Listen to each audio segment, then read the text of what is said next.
Welcome to Facts on Friday. It is March 25th, 2022, and I'm Jesse Zerwell here as ever with Misty Winston. And we are finally back after a few Yay! weeks. We've both been busy with our respective shows on TNT Radio. If you haven't caught us on there yet, you can at tntradio.live. And I am on from 2 to 3 p.m. Eastern, Monday through Friday. And Misty's show, the Misty Winston Show, is directly after mine from 3 until 6 p.m. Eastern. And she's been killing it. Excellent Thank you. guest lineups. And I highly recommend that everybody tune in and also check out the other presenters as well. There's a lot of good material that's being put out, and it's free of censorship, and a lot of important developments are getting discussed with a lot of different perspectives being offered. So it's well worth your time. And if you can't catch it live, you can catch it on playback on the website itself, tntradio.live. I'll throw the link in the chats for everybody. It's also on Spotify and Apple as well. Anywhere you can get podcasts for the There's most an part. app. I don't know if you mentioned that. There's an app. Right. There's an app as well. Yeah. So Which is a little bit easier on your battery. Yeah, do check it out. Patrick Henningsen's on there. Rick Munn, our friend, is on there. His show is excellent. Rick Munn is the reason why we are both on there. So shout out to Yes. Rick. We love Rick. Very true. And a few new people who have been added who have been doing their own shows outside of TNT for a while, who are really good presenters. So a lot to check out there. So that said, we have plenty to get into, and I'm going to start off by briefly noting what a lot of you are probably aware of. The anniversary yesterday of it's been 23 years since NATO began its bombing of Yugoslavia in March of 1999. It started on March 24, 1999, and it was 78 days straight. It did not end until June 10th, 1999. And this piece I have up, it is from Antebellum 679354512.wordpress.com. And it is a piece pointing out a memorial event or series of memorial events that were held yesterday in Serbia to mark the anniversary. Serbians suffered a massive amount of devastation, both to life and infrastructure, from this bombing. But there's also another side of it. There's the ethnic Albanian side. And that's something I'm going to be talking about next week on my TNT show Perspective with a guest, Isa Blumi. He was actually on the ground there in Kosovo at this time. And he has a perspective to offer that I think adds a lot to the one we get, which primarily focuses on Serbia. And we should focus on Serbia because crimes against humanity were committed against Serbian civilians. And just to give you a scale of that, over the course of the 78 days, quote, NATO carried out 2,300 airstrikes on 995 facilities throughout the country, and 1,150 fighter planes launched some 420,000 projectiles with a total mass of 22,000 tons, including depleted uranium weapons. About 4,000 casualties were estimated, of whom some 3,000 were civilians and 1,031 members of the army and police. 89 children were killed. In total, more than 12,000 people were wounded, of whom about 6,000 were civilians, including 2,700 children and 5,173 soldiers and police officers. 25 persons are still listed as missing. I will also quote here, the precise list of civilian casualties has not been established yet. So that is a provisional count I just gave you, but nonetheless, the devastation is quite obvious from those numbers. And it's also important to note the anniversary of this and this mass atrocity, this months-long atrocity by NATO, because as it says here in this piece, quote, the precedent of aggression executed without UN Security Council approval was reused in the subsequent aggression in Afghanistan, Iraq, Libya, and Syria. NATO's aggression against the FRY, which is the Federal Republic of Yugoslavia, in 1999 was a stepping stone in bringing to life the strategy of its military expansion to the east, closer to Russian borders, which is the root cause of the current Ukrainian crisis. And I think that is absolutely spot on. And what we're seeing NATO try to do now is not only topple Russia, but also destroy Ukraine in the process of doing that. And why would NATO do that? Well, we have to think of NATO as the globalist predator class's military branch. And that's exactly what it is.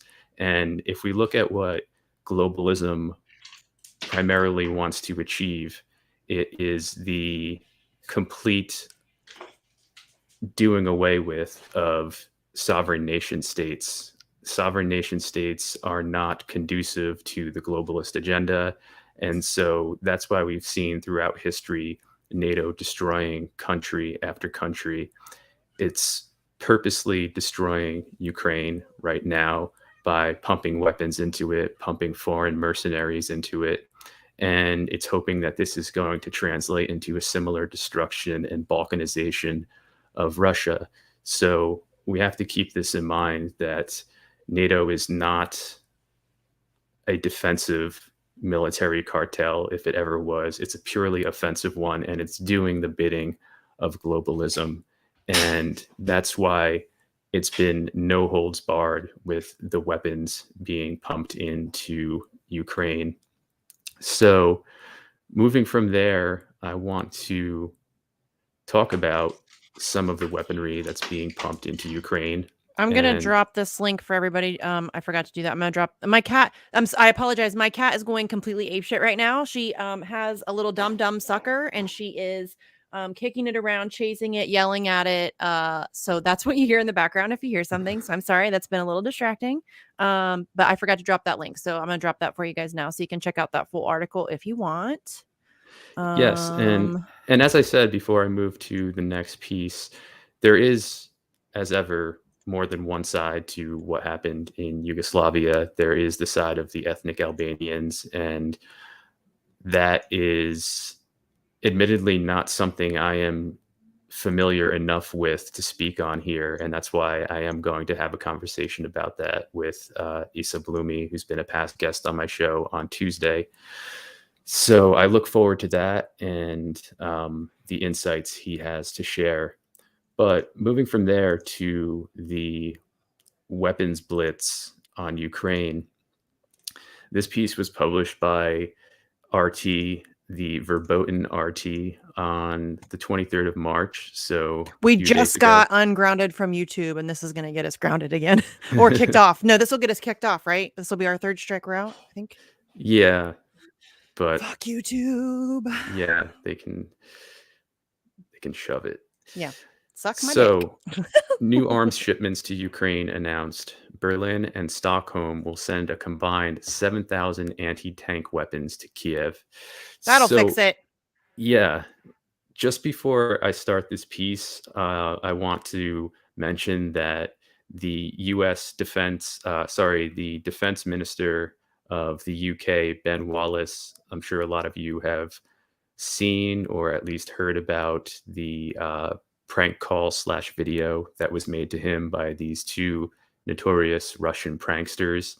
And they got him thinking that he was talking to the prime minister of Ukraine to admit a lot about what the UK is both doing in Ukraine right now militarily and what it plans to do. And in that video, he admits that the UK has already sent 4,000 rocket launchers. I forget the exact kind. They may be Stinger missiles.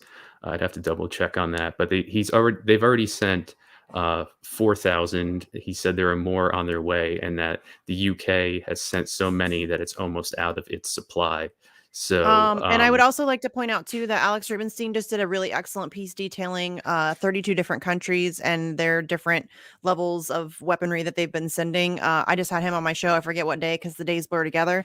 But it's a really excellent article where he details all of the different countries that are sending weapons into Ukraine right now. yes, so definitely check out that piece. And yes, I'll grab a link for that too. I wanted to bring up the UK Defense Minister Ben Wallace, because that video is well worth watching. You can find it on YouTube. He's been lobbying YouTube to take it down, of course. And it's hilarious in the sense that you can see how bungling these people are. But it's also tragic because there are people on the ground who are losing their lives because of these psychopaths. But I wanted to point that out because it's not just here, as you see, Germany and Sweden who are sending weapons. It's the UK, it's the Netherlands, it's just about the entire EU, the US as well, and Canada, which has now engaged its private sector to send arms to Ukraine. What I like to call from the private sector to the Pravi sector, which is the right sector Nazi entity in Ukraine. But getting into this piece, Berlin and Stockholm will send a combined 7,000 anti-tank weapons to Kiev. Sweden and Germany both announced on Wednesday that they will send thousands of anti-tank weapons to Ukraine. Both countries have flooded Ukraine with anti-armor weaponry, with Germany renouncing earlier commitments to pacifism in light of Russia's military offensive. Swedish Foreign Minister Ann Linde said her country will send 5,000 anti-tank weapons to Ukraine on top of the 5,000 already provided. Linde called the decision, quote, historic, unquote. Meanwhile, the German press agency reported that German Defense Minister Christine Lambrecht has asked the country's armed forces to provide 2,000 rocket-propelled grenades from its own stockpiles in Ukraine. So there you see the tweet from Ann Linde declaring that this is a, quote, historic decision, unquote. Germany's military has been in a state of dereliction for many years, and its troops are reportedly short on ammunition, equipment, and even boots. German Foreign Minister Annalena Baerbock, who, it must be noted, as I noted in a previous show, is a graduate of the World Economic Forum's Young Global Leaders program, told German lawmakers on Wednesday that while the country's military is low on supplies, the government will push arms manufacturers, quote, for more deliveries being possible, unquote. Both countries have promised to hike defense spending following the outbreak of war in Ukraine. Sweden, which has steadily increased its military budget since 2014, announced recently that it will boost spending to 2% of GDP, quote, as soon as possible, unquote, an increase of around a third over its present level. German Chancellor Olaf Scholz also announced last month that he'll hike defense spending to 2% of GDP and invest 100 billion, I think that's francs, 113 billion US dollars in weaponry, including Israeli drones and American F-35 fighter jets, the notoriously unreliable F-35 fighter jets. NATO tasks its members with spending a minimum of 2% of GDP on defense, a target many fall short of. This shortfall was repeatedly criticized by former US President Donald Trump, who accused European nations, particularly Germany, of freeloading off of US military protection. Unlike Germany, Sweden is not a member of NATO, and the government in Stockholm has said that it intends to remain out of the Cold War era alliance.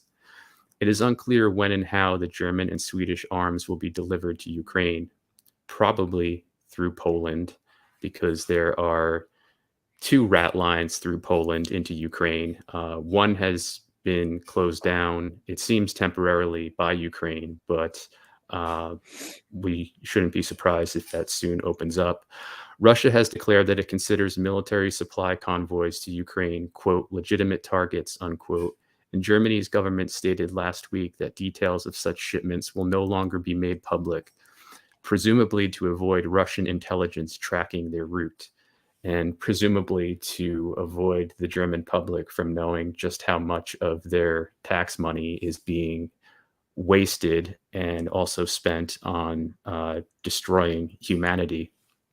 So there you have it, on two EU nations going for broke, essentially, with sending weapons to Ukraine, on top of weapons they've already sent. And there's a lot to say here, but the two things I want to point out is that, one, neither of these countries, nor any of the EU countries, nor the UK, nor the US, nor Canada, is doing anything to pursue any kind of diplomacy or peace. They're just pumping Ukraine full of weapons and then protesting about how they want peace for the Ukrainian people. The hypocrisy cannot be overstated. And they obviously don't want peace, especially if we think about these as NATO countries whose job it is to destroy nation states, to do the bidding of globalism. And that's exactly what they're doing here. And the other thing I wanted to say is that this is obviously going to have severe financial blowback on the societies of these EU states, on American society, on Canadian society, on UK society. And some people ask, how can these people be so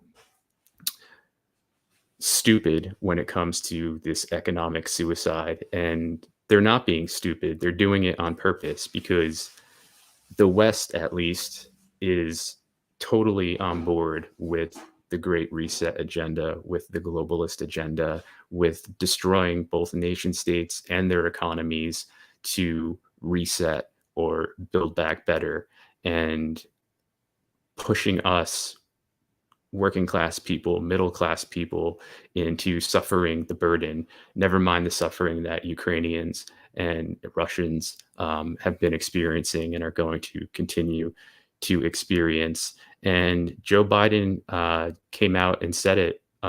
It was either at the NATO gathering or the G7 gathering recently. He said almost explicitly that these sanctions aren't just targeted at Russia, but they're targeted at us as well. Whether that was a slip of the tongue or not, he did say that. So we should understand too that this is a war from NATO's point of view. NATO is waging war, and it's a war not just on Russia via Ukraine, but it's a war on us as well. So moving from there, of course, there's been a lot of hemming and hawing about the fact that there aren't Nazis in Ukraine, and these weak arguments that don't stand up, arguments such as there can't be Nazis in Ukraine because Zelensky is Jewish. Totally a false argument. Bullshit. That's bullshit. Especially when you add in the fact that the main financier of his presidential campaign was Igor Kolomoisky, a Ukrainian oligarch who is also a top financier, maybe the top financier for the Nazi Azov Battalion, which is part of the Ukrainian military. In fact, it is Ukraine's National Guard. So we can dispense with the equivocation as to whether or not there are Nazis operating in Ukraine. There absolutely are. They've been operating there for at least the past 8 years. But if we look at Operation Gladio, which started after World War II, the Western Empire has been collaborating with Nazis for decades at this point, primarily through intelligence agencies like the CIA. and MI6.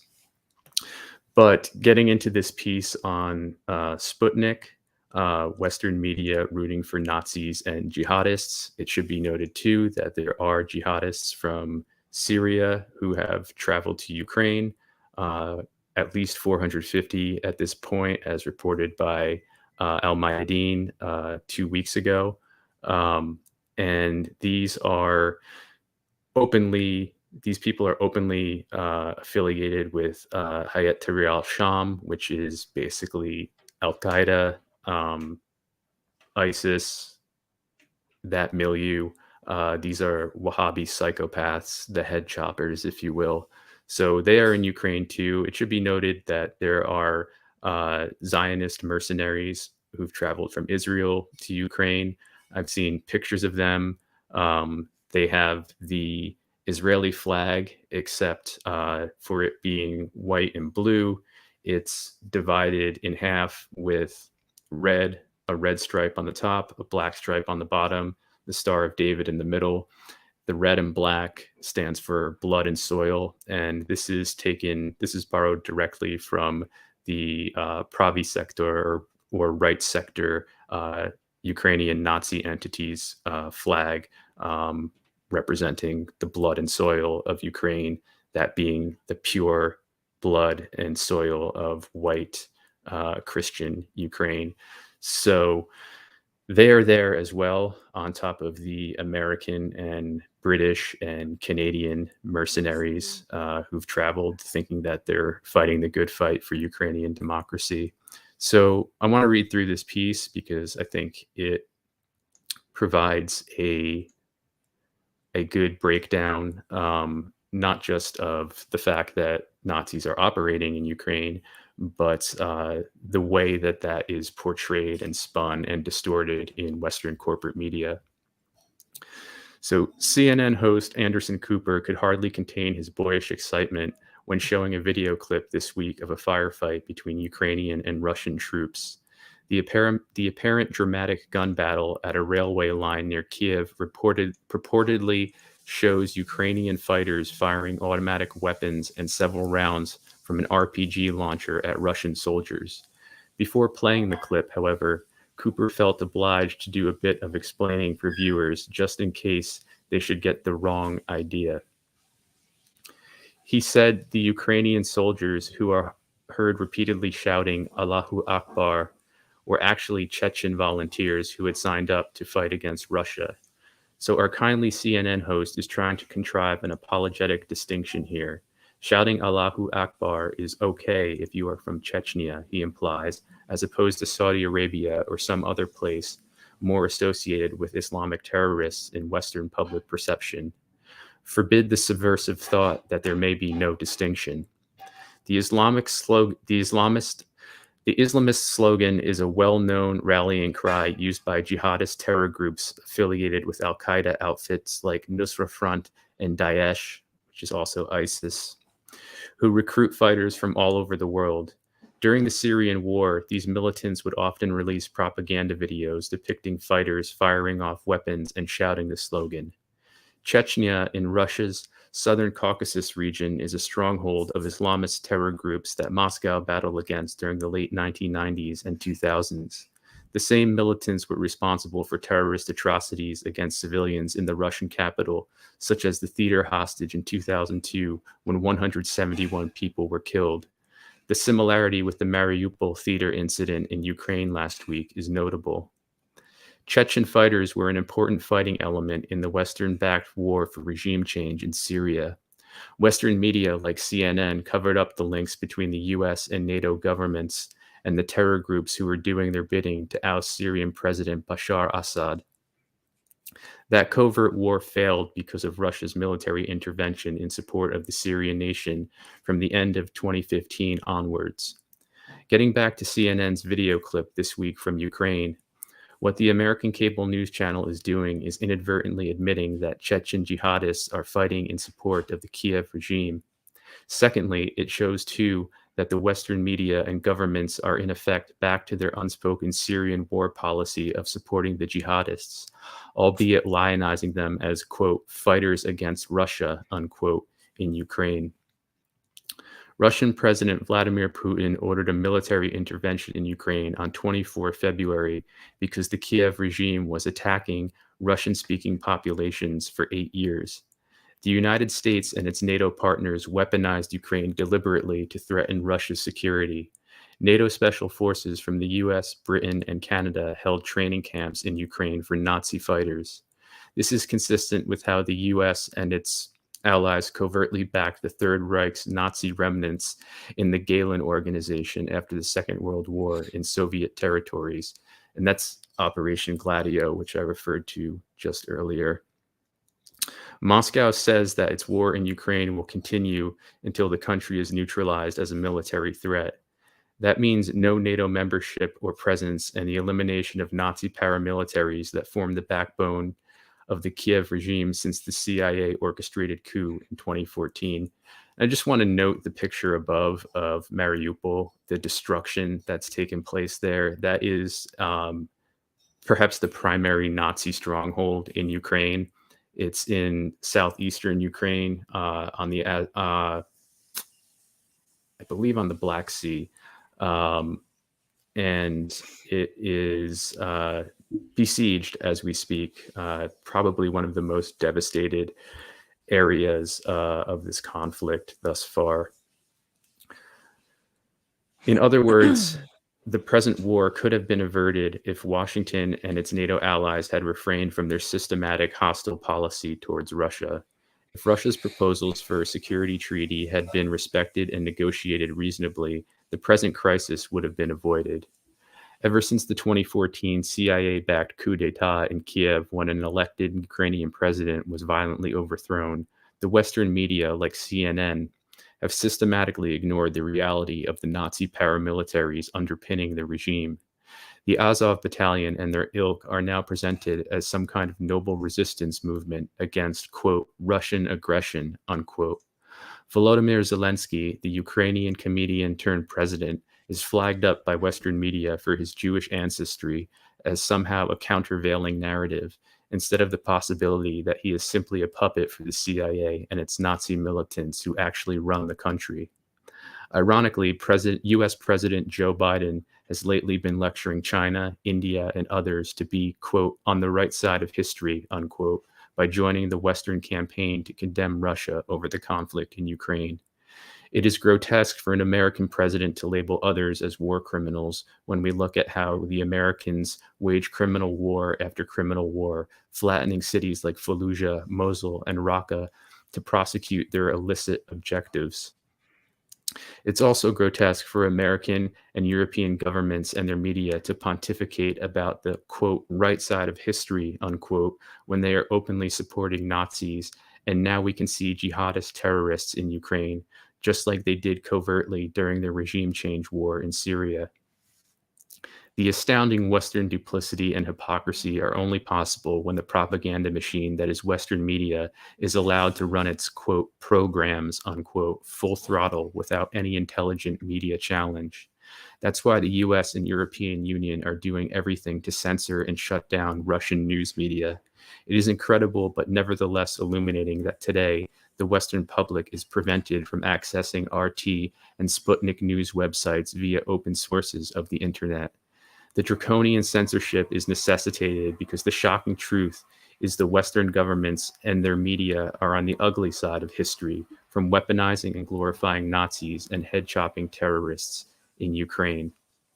And there's a note there, Daesh is the Islamic State, ISIS, ISIL, its various permutations, Al-Qaeda, Nusra Front. These are considered terrorist organizations by Russia and, of course, are banned in Russia. So I think that gives a very good primer about the extremist problem, to put it mildly, that Ukraine has, and that this is not an act of God, so to speak, that this has been manufactured by Western Empire, particularly its intelligence apparatuses. And it's what I think it means is that Ukraine is going to become even more of a bloodbath than it is right now, and that this conflict is going to carry on for a long time. And if you listen to the statements Jens Stoltenberg, the Secretary General of NATO, recently made, I believe it was yesterday at the NATO gathering, he said, he literally came out and said that NATO is resetting. He used the language of the World Economic Forum, that NATO is resetting its policy and its stance and its positions, and it's preparing essentially to dig in its heels and fight a long war against Russia. And of course, the side that is waging war here, once again, is Western Empire and NATO. And they declared that war a long time ago when they imposed sanctions on Russia, long before Russia entered Ukraine on February 24th. So moving from there, I want to just point out that we can see, oh, I have this video to show as well. I don't know if you have that up. The Telegram thing? Yeah, I just wanted to share this video from Telegram, which has actually been an excellent source Oh, for... balls. Hold on. Hold on. I don't know if I did audio. Sorry, guys. It's been a while since I did this, so I'm forgetting things. I did not do audio. Be able to play. I saw a message there briefly. Oh, media's too big? Yeah. Oh, it's because I'm on the thingamajig. So hopefully this will load, but I'll describe what's happening. It's definitely not going to load. Okay, so I'll just describe it. You can find this on Telegram. I'll drop the link to your thing. Yeah, I just got on Telegram a few weeks ago, but I found it extremely useful. A lot of good resources on there. But what this video shows is a 97-year-old woman in Mariupol, which, as I mentioned, is one of the most devastated cities in Ukraine at this point, and it's a Nazi stronghold. And it shows her being rescued by Russian soldiers from Nazi attacks for the second time in her life. She survived Nazi attacks during World War II, and now at age 97, she is surviving a Nazi attack yet again. And they load her into a military vehicle. She's there with her son, I believe. And you can tell that she's shell-shocked. I mean, she's an adorable old woman, but she's clearly shell-shocked by what's happened. I believe she was hiding in a basement for a number of days, if not weeks, before she was rescued. And so she briefly tells her story. And there is, I have it written down, actually. Just need to grab my notebook. But the soldier who's speaking with her, and then to the camera, he says toward the end of the clip, quote, "This once again proves that until the Nazi ideology is destroyed, this kind of pain will happen to people again and again," unquote. And I thought that was spot on, very powerful. And the video, the clip gives you a brief but very, I think, in-depth at the same time look into how the people, especially the Russian-speaking people and the ethnic Russian people of Ukraine, are facing a wipeout by these Nazi elements. So if you're able to, do check out that video.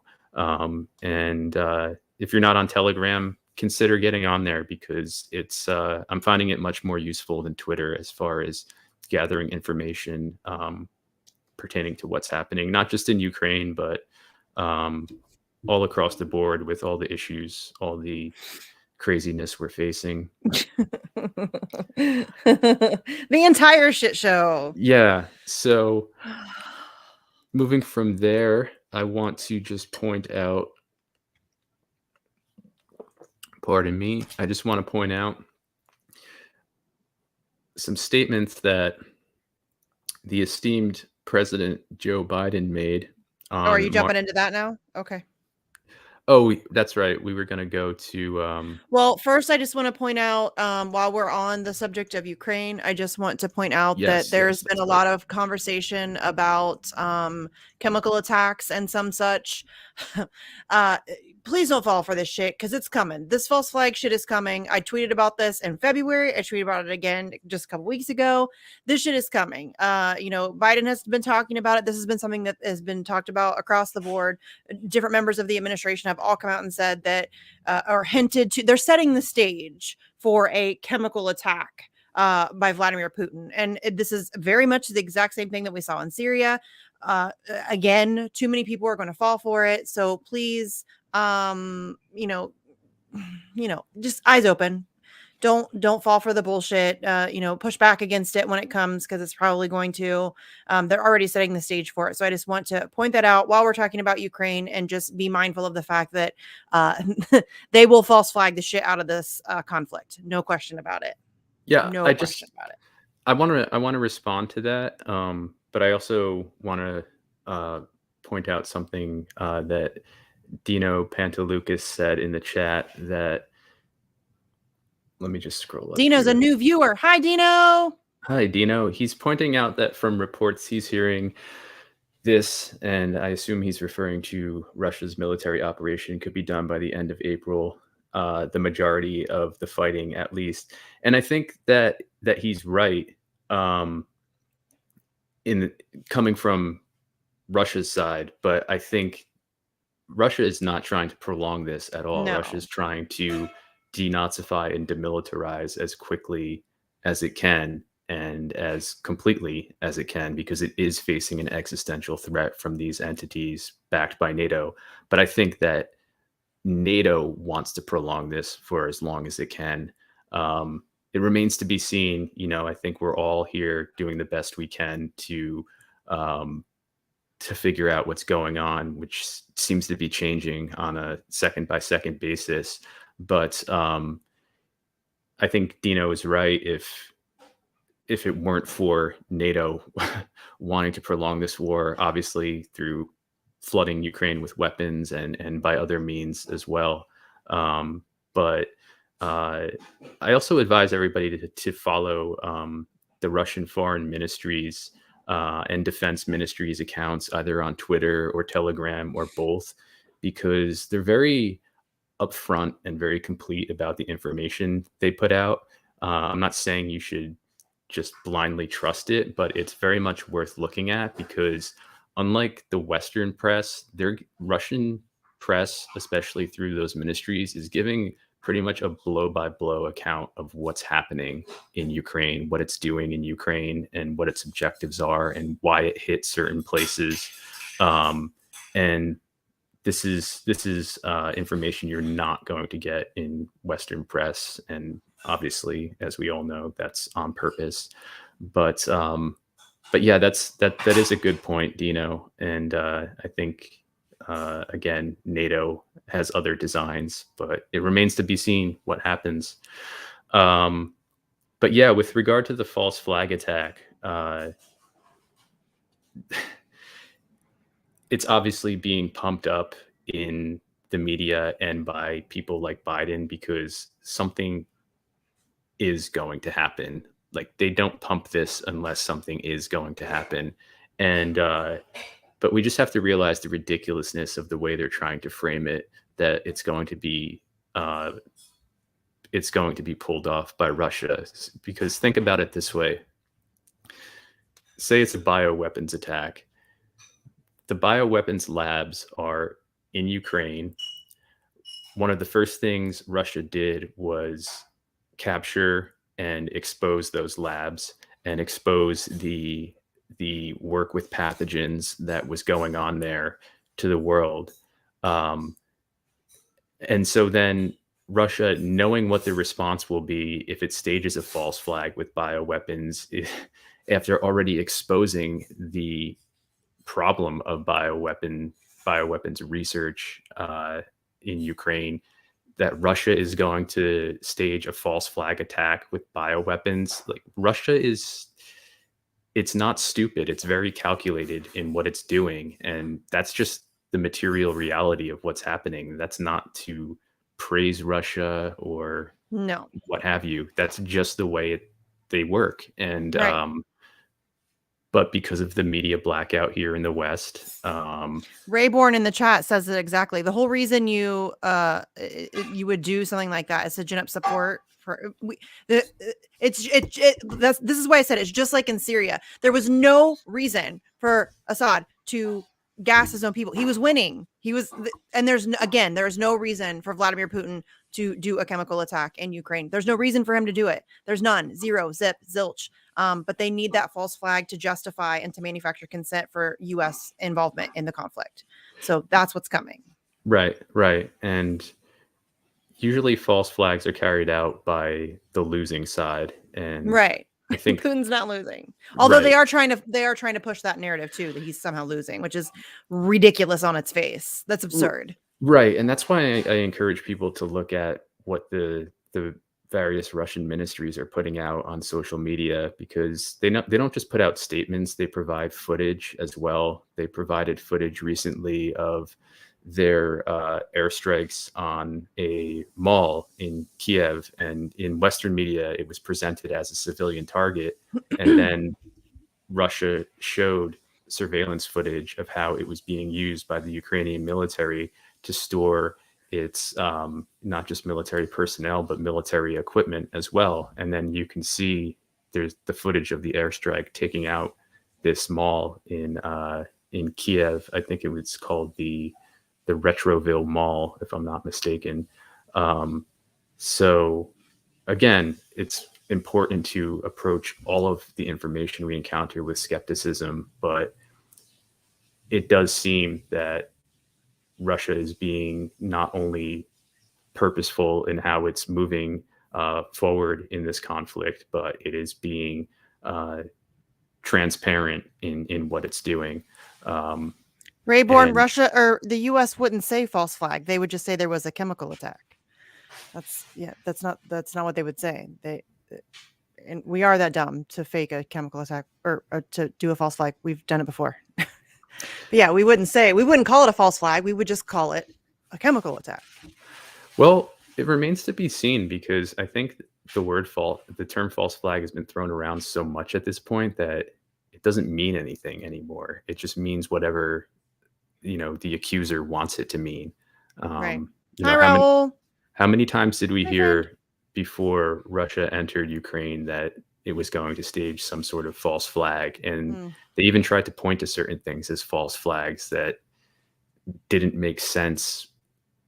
They didn't compute to being false flags, as false flags are traditionally defined. So, but yeah, they're definitely seeding a narrative, and we have to keep our eyes open. And Miss Tree, you're right. I think you're referring to Assad. His recent speech was very powerful. I actually talked to Kevork Almassian about it on my show earlier this week, and it was a really good speech. It was excellent and dead on. On. Yeah, it's important to note too that there are a lot of things happening in the Arab world in response to what's happening in Ukraine. So there's a lot worth looking into there. There's a lot of realignment going on, to say the least. And it's not just happening in Eurasia, the Arab world as well. So, from there, I just want to really quickly point out these remarks that Biden made. You don't want me to do Assange? Oh, okay. Yeah, let's do that. Sorry. We had a pre-show meeting and Jesse keeps fucking it up, you guys. We're out of practice. We're rusty. We are a little rusty. Plus, I have been talking a lot. Yeah. 3 hours a day is a lot, you guys. A lot. It's a lot. So, if I lose my voice a little bit, apologies. I am trying my very best. Ooh, cat hair on my mouth. Okay. Let's see. Where am I? Okay, so we're going to talk about Julian Assange. Julian Assange just got married. I don't know how to feel about that, but so obviously Chris Hedges and Craig Murray were both there. They both wrote excellent pieces, so we're going to go through those because they're both brilliant writers, and I think it's a worthwhile read to kind of go through these. So The marriage of Julian Assange. I was in London as a guest of Julian Assange and Stella Morris for their wedding, but even on that day, the authorities continued their relentless campaign of cruelty against Julian. So here you see a lovely picture. That is John Shipton, which is Julian Assange's father. Obviously, that's Stella. She looks beautiful. That's a Vivienne Westwood dress. And then you can see one of the boys here. The other one's back there too. They both looked adorable. Okay, so I am standing at the gates of HM Prison Belmarsh, a high-security penitentiary in southeast London, with Craig Murray, who was the British ambassador to Uzbekistan until he was fired for exposing the CIA black sites and torture centers in that country. Inside the prison, Julian Assange and Stella Morris are being married. Craig and I were on the list of the 6 guests invited to the wedding, but the prison authorities, in an example of the institutional sadism that characterizes all prisons, denied us entry. Craig, who was to have been one of 2 witnesses, was informed that he could not enter because he would, quote, endanger the security of the prison, end quote. Which, if you know anything about Craig Murray, that's just funny. He's not dangerous. He's not dangerous. He's going to endanger the prison with truth. Yeah, that's the only danger that he poses to them, which I guess is really all that they're worried by. So Craig came down from Edinburgh by train. I flew over from New York. We would at least be at the entrance of the prison with some 150 Assange supporters. Craig dressed in full Scottish regalia and a kilt he admitted he had to have expanded every few years to accommodate his broadening girth. Made a fashion statement and perhaps a point about Scottish independence. He was outdone by Stella, who wore a flowing ice lilac A-line bridal gown corset with plastic stays so she could pass through the 4 metal detectors, and veil designed and donated by fashion designers Vivienne Westwood and Andreas Kronthaler, I think. Quote, it is a part of the ongoing mental torture that even on his happiest day, they will at the last moment strike off guests on his guest list just to mess him about, just to try to make things as unpleasant as they can possibly make them, end quote. Craig laments. Quote, we shouldn't be surprised. It's a piece of the unnecessary cruelty with which he has been kept from the start. Why on earth is he even in a maximum security prison built to house terrorists? I'm quite amused by the explanation that I endanger the security of the prison. I feel quite flattered by this. I couldn't understand it all until today, when of course it occurred to me that I look incredibly sexy in my kilt and they thought a prison riot might ensue, end quote. Can I just say, I fucking love Craig Murray. I love him so much. He is and then he also tweeted out something the other, I think it was yesterday. If they think I'm a danger to the prison system, they should stop putting me in them. I love him so much. Okay, so to continue, the day is bittersweet. Julian may never be able to live with his wife and family, yet it is an affirmation of love and commitment and hope carried out in a small side room with folding chairs and a laminate table. The prison authorities denied Julian and Stella the use of the chapel, which is again another act of just petty vengeance. He worships there, but they won't let him marry there, and literally the room that they got married in was next door. So it's like this petty, vindictive bullshit. The ceremony was witnessed by 6 family members, including Julian and Stella's 2 young sons, one of whom fell asleep, and the other whom was preoccupied with a paper plane and tried to turn on one of the alarms. Oh, kids. 2 guards were stationed in the room. There was no reception. There was no cake. The prison denied Julian and Stella's request for a photographer. A guard took a few pictures, but prison authorities told Julian and Stella they could not be posted on social media or shared with the public. They were allowed to kiss. This prompted the older boy, Gabriel, to say, the family told me, quote, oh, that's a sloppy one, end quote. Afterwards, the Catholic chaplain, who had the foresight to bring a white tablecloth and candles, gave them his blessing. Julian and Stella were given half an hour together, in a crowded visitors hall. And then Julian, prisoner A9379AY, was escorted back to his cell to the applause of the prisoners on his tier. And we should also mention that these are the same prisoners who went on strike maybe a year and a half ago when Julian was being treated so poorly that prisoners in Belmarsh had to rise up. Quote, it was an act of defiance, end quote. Stella tells me later of the wedding, quote, you can tell by how much they fear it, end quote. The campaign to dehumanize Julian, who honored his Scottish roots wearing a purple and beige kilt along with a purple tie and waistcoat, also donated and designed by Westwood and Kronthaler, extends to his wedding day. No doubt one of the reasons Craig, whose coverage of the court proceedings for Julian have been dogged and brilliant, and I were not at the wedding, dogged and brilliant, and I were not at the wedding is because the prison authorities did not want us to write about the wedding, which they should have known we would do whether we were in the prison or not. Quote, they have viciousness, end quote, Craig says. Quote, they have the ability to employ the violence of the state. They have arbitrary power they can use to take cruel and nasty decisions for the sake of it, just to show that they can. But we, on our side, have peace and love and truth. Those values at the end of the day are far more important, end quote. Julian is targeted because his organization WikiLeaks released the Iraq war logs in October 2010, which documented numerous U.S. war crimes, including images seen in the collateral murder video of the gunning down of 2 Reuters journalists and 10 other unarmed civilians. He is targeted because he exposed the killing of nearly 700 civilians that had approached too closely to U.S. checkpoints. He is targeted because he made public the hacking tools used by the CIA known as Vault 7. Vault 7 exposed that the CIA is able to compromise cars, smart TVs, web browsers, and the operating systems of most smartphones, as well as operating systems such as Microsoft Windows, Mac OS, and Linux. He is targeted because he documented the more than 15,000 unreported deaths of Iraqi civilians, the torture and abuse of some 800 men and boys between 14 and 89 at Guantanamo. He is targeted because he showed us that Hillary Clinton in 2009 ordered U.S. diplomats to spy on UN Secretary General Ban Ki-moon and other UN representatives from China, France, Russia, and the UK, spying that included obtaining DNA, iris scans, fingerprints, and personal passwords, part of the long pattern of illegal U.S. surveillance that included the eavesdropping on UN Secretary General Kofi Annan in the weeks before the U.S.-led invasion of Iraq in 2003. He is targeted because he exposed that Barack Obama, Hillary Clinton, and the CIA orchestrated the June 2009 military coup in Honduras that overthrew the democratically elected president Manuel Zelaya, I think. Zelaya, replacing it with a murderous and corrupt military regime. He is targeted because he released documents that revealed that the United States secretly launched missile, bomb, and drone attacks on Yemen, killing scores of civilians. He is targeted because he made public the $657,000 paid to Hillary Clinton by Goldman Sachs to give talks and her private assurances to corporate leaders that she would do their bidding while promising the public financial regulation and reform.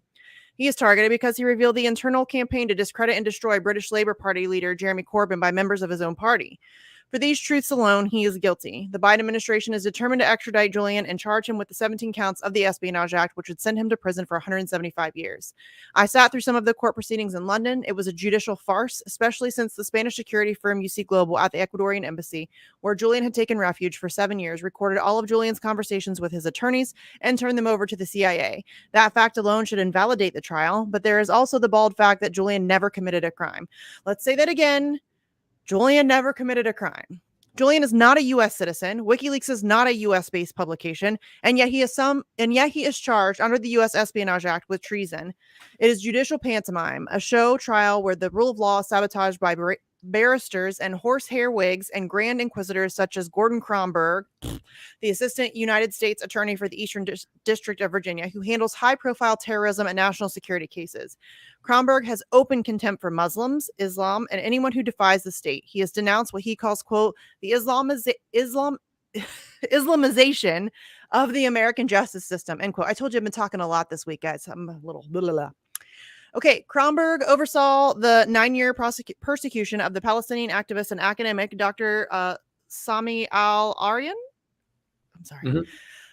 And at one point refused his request to postpone a court date during the religious holiday of Ramadan. Quote, they can kill each other during Ramadan. They can appear before the grand jury. All they can't do is eat before sunset, end quote, Kromberg said in a 2006 conversation, according to an affidavit filed by one of Aryan's attorneys, Jack Fernandez. Kromberg criticized Daniel Hale, the former Air Force analyst, who was sentenced to 45 months in prison for leaking information about the indiscriminate killing of civilians by drones, saying Hale had not contributed to public debate, but had, quote, endangered the people doing the fight, end quote. He ordered Chelsea Manning jailed after she refused to testify in front of a grand jury investigating WikiLeaks. Manning attempted to commit suicide in March 2020 while being held in a Virginia jail. The perversion of the law for all of us who follow Julian's case is chilling. Presages. The rise of a global corporate totalitarianism, one where the law is a tool not of justice but of oppression. The U.S. successfully won an appeal of a lower British court ruling that denied the U.S. request to extradite Assange because his psychological fragility makes him a suicide risk, and conditions under which he would be held in an American prison system awaiting trial are inhumane. Julian appealed in an effort to reinstate the original ruling. His appeal was denied. The British Home Secretary Priti Patel will rule soon on whether he will be extradited. If she decides to extradite Julian, he can go back to the lower court to appeal the points on which he was found guilty. If the High Court rules in his favor, the U.S. can appeal that decision to the Supreme Court. This legal dance will probably take a year. If the High Court rejects Julian's appeal, he could be extradited within weeks. Julian has been observed pacing his cell Okay, this is the hard part. Okay. Julian has been observed pacing his cell obsessively, punching himself in the face, banging his head against the wall, repeatedly calling the Samaritan hotline, which is like a suicide hotline, because he was thinking about committing suicide, quote, hundreds of times a day, end quote, and hallucinating.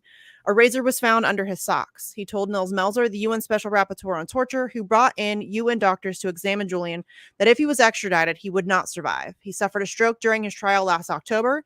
He is on antidepressants, anti-stroke medication, and the antipsychotic quintiapine. He is gaunt, his posture is poor, and his collar ashen. He has spent months in the prison's medical wing. Julian, as Melzer concluded in his UN report, is being methodically and systematically tortured.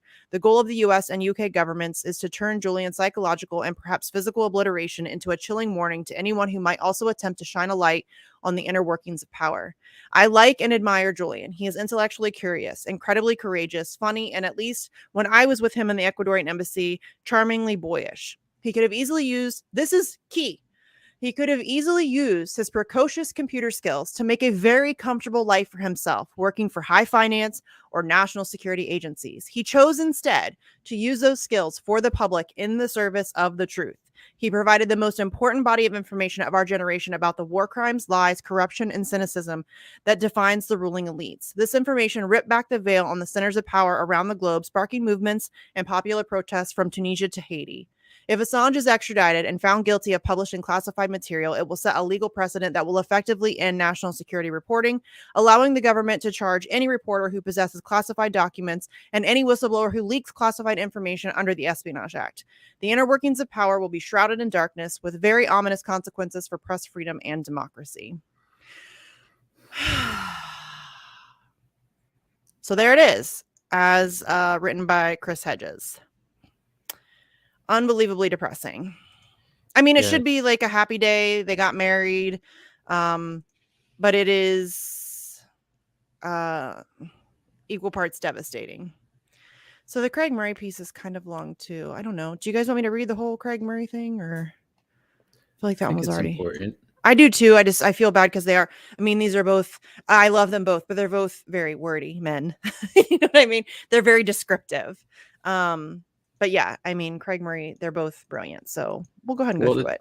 The description's good. It humanizes. Yes. Julian. Yes. That's what we need. Well, yes. We're going to talk about that in just a second. Okay. So this is titled Free Enduring Love, which, so the veil that Stella wore, if you've seen the pictures of it, they embroidered some words on it. And kind of the theme, I guess, that Julian had asked for was free, enduring love. So that's why this piece is titled that.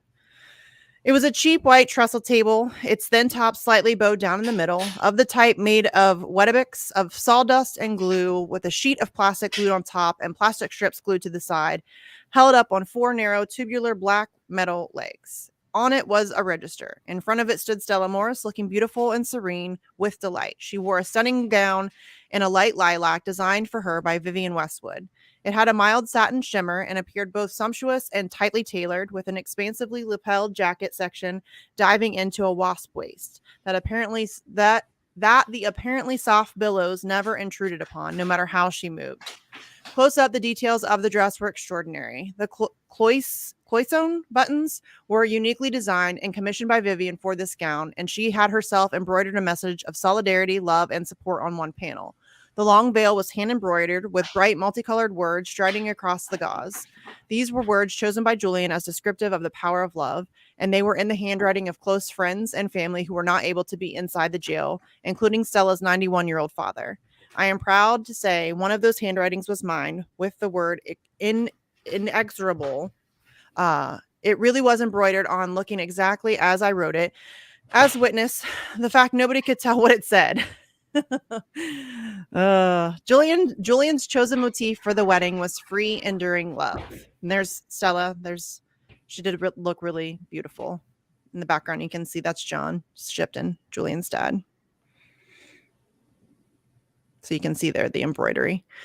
By Stella's side stood Julian Assange, who she described to me as, quote, simply the love of my life, end quote, resplendent in a kilt, shirt, tie, and waistcoat, again specifically designed by Vivienne Westwood in a purple-based tartan and featuring hand embroidery, lacing, and cloisonne buttons.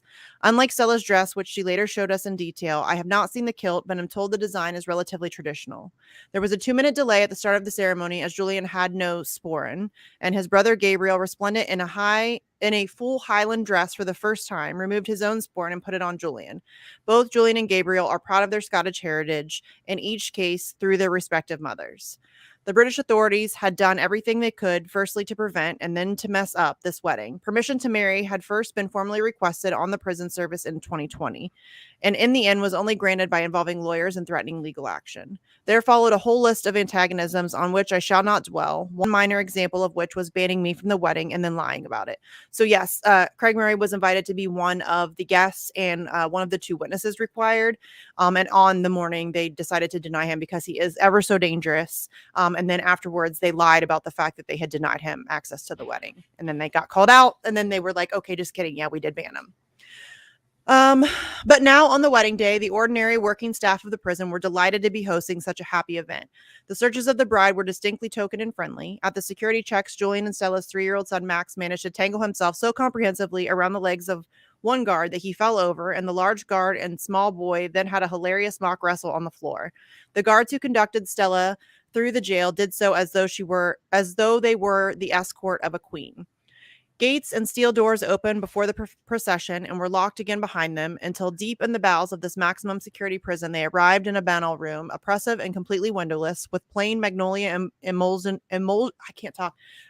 walls. It was about 20 feet by 15 feet and is used as a storeroom for the adjoining chaplaincy.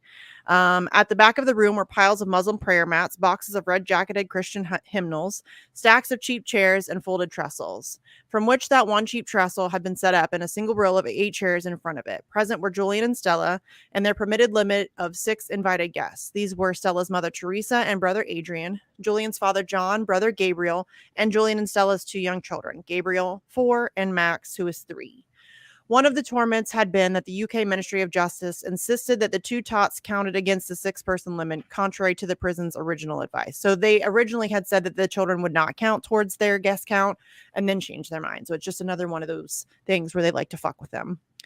There you can see the veil pretty well with some of the different words that were on. I know Stefania Maruzzi had a word on there. Craig Murray, I forget who else all had, but you can see like willful, playful, patient. So just some words of some friends and family. Very nice. It is. It's a cool idea to have that as a way, because those people weren't permitted to attend. It's kind of like having them there you know what I mean? Yeah.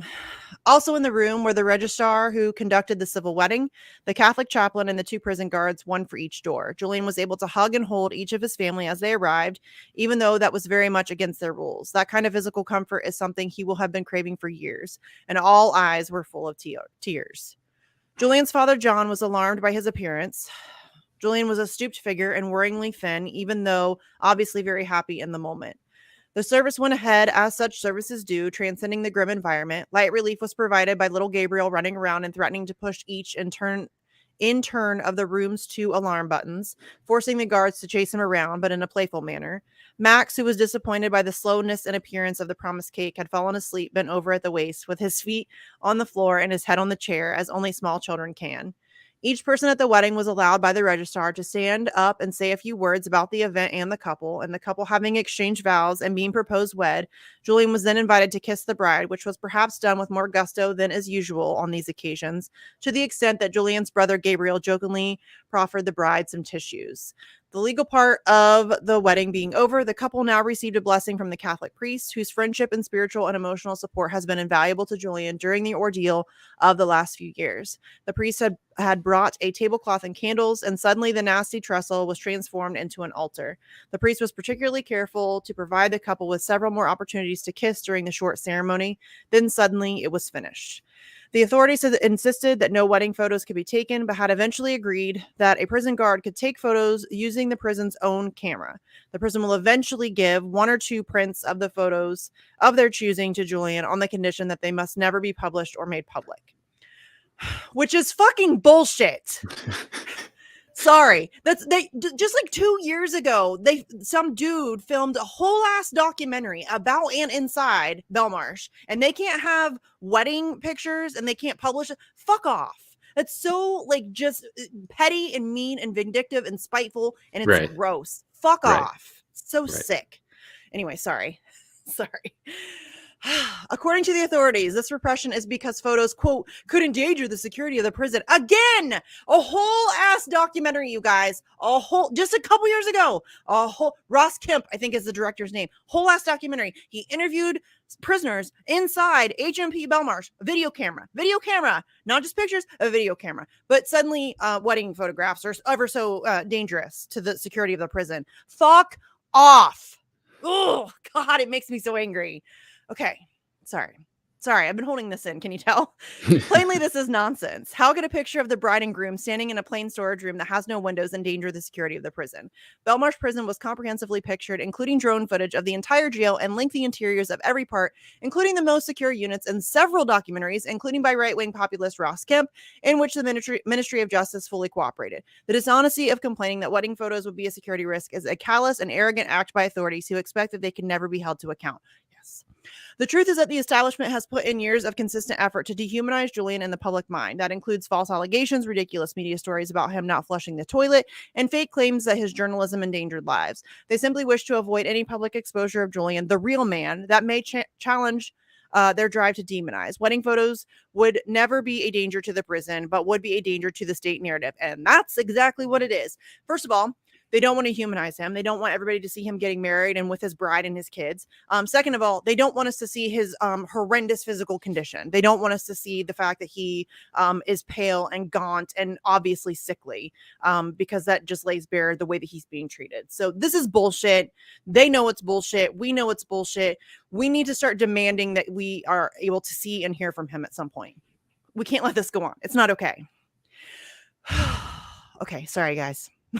I really have been holding this in. Okay, this is, of course, the same reason that Pulitzer Prize-winning journalist Chris Hedges and I were vetoed by the Ministry of Justice from the original guest list. They did not want words or pictures to convey the love of the occasion or the joy of the family. They could not, however, prevent me from speaking to Stella and to all the guests who were there and giving you this portrait in words. After the wedding, Julian and Stella were allowed time together, which meant that they were taken to the normal prison visiting room where they could talk for half an hour amidst the other prisoners who were receiving their visitors, and back with the normal surveillance and restrictions of no touching. This must have been a terrible jolt, preparatory to the still worse jolt of being torn away from the one that you love immediately after marrying. I just cannot imagine how that feels. I suspect few people can. Stella and Julian's marriage is indeed a testimony to the power of love and to the power of hope and human resilience. Just the preceding week, their hopes were bruised for the umpteenth time as the Supreme Court refused to hear Julian's case against the High Court's agreement with the U.S. appeal to his extradition. Julian faces a possible 175 years in jail under the U.S. Espionage Act for revealing the war crimes of the very state which is trying to extradite him. As Stella said, to marry in the face of this is both an act of resistance and an assertion of love. The legal battle goes on, and we shall win. We shall eventually win. Those of us who value peace and love and freedom do not often get to feel that we are winning, but we do get days where we can triumph in the affirmation of our values. That Stella and Julian have done. That plain white table witnessed something more romantic than all the tosh of royal weddings and high altars.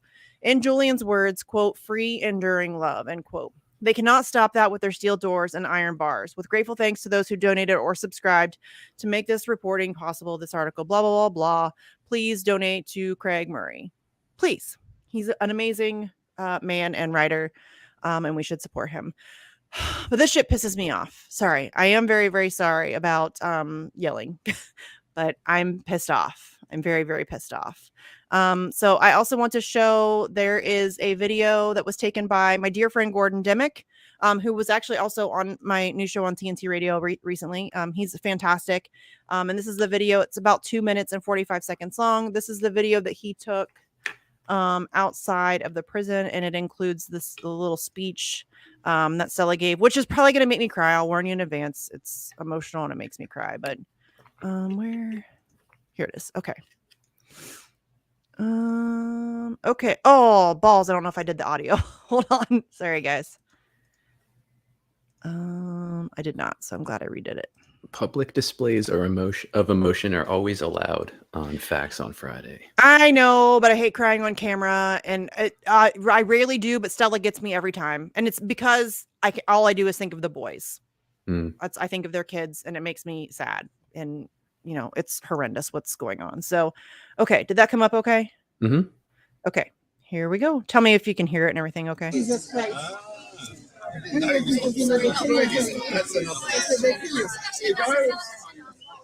hey, hey, hooray! Hey, hey, hooray! Hey, hey, hooray! Let's hope they release Julian soon. So Stella and Julian can be together. Hip hip hooray! Hip hip hooray! Hip hip hooray! Free Julian Assange! Free Julian Assange! Free Julian Assange! Free Julian Assange!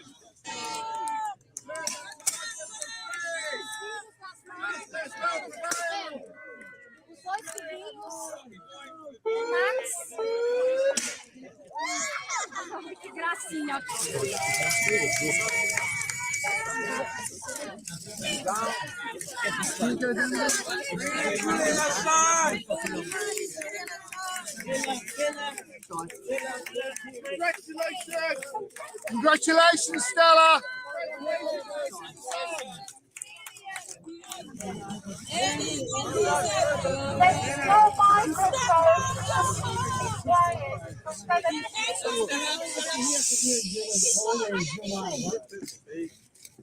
Thank you, guys. I don't know what to say. Very happy. I'm very sad. I know, Billy. I love Billy with all my heart.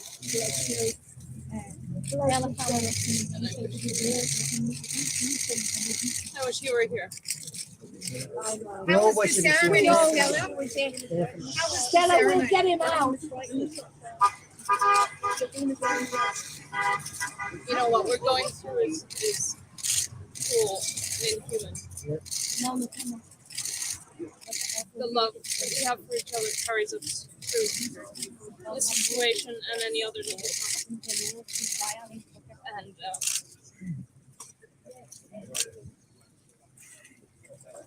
he's the most amazing person in the world. I know, Stella. He's wonderful. And he should be free. You don't have to tell us. Thank you, everyone. Congratulations. Congratulations.